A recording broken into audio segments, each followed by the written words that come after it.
Calculus in Motion is a set of geometric sketches written using the software program Geometr Sketchpad. These sketches produce dynamic animations that allow students to understand concepts that are difficult to visualize using static drawings.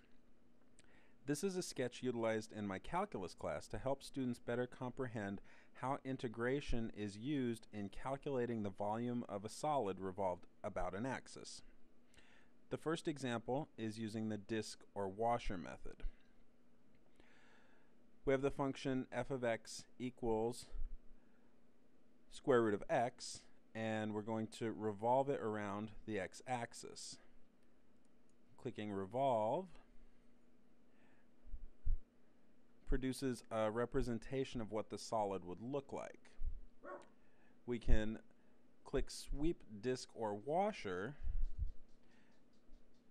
to show how the integration of the function from point A to point B is just a series of adding up all of the areas of the individual circles.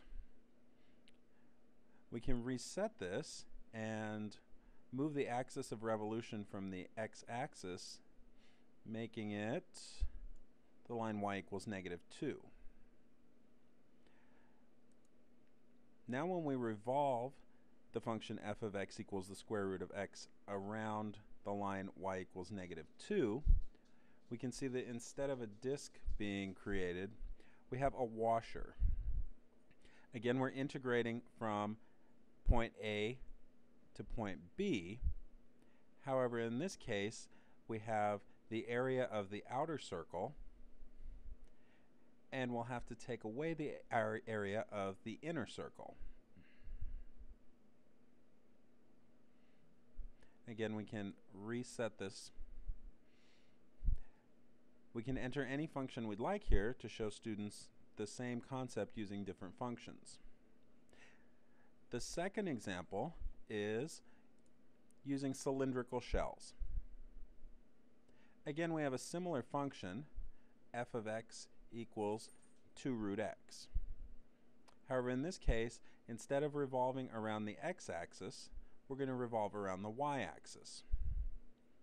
Clicking revolve again gives us a 3D representation of what the solid would look like. Students can see here that this is now a series of nested shells, each for which we have to find the surface area. Again, we can click sweep shell to show students that all we're doing is adding the sum of all of the surface areas of these shells. We can reset this again and now move the axis of revolution from the y-axis to another line, x equals -1.7. Revolving again produces another solid.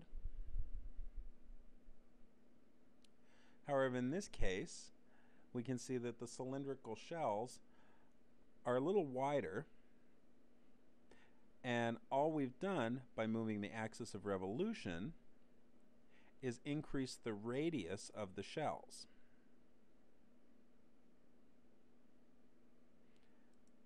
Again, sweeping the shells, students can get a visual representation of what's happening when we integrate this function.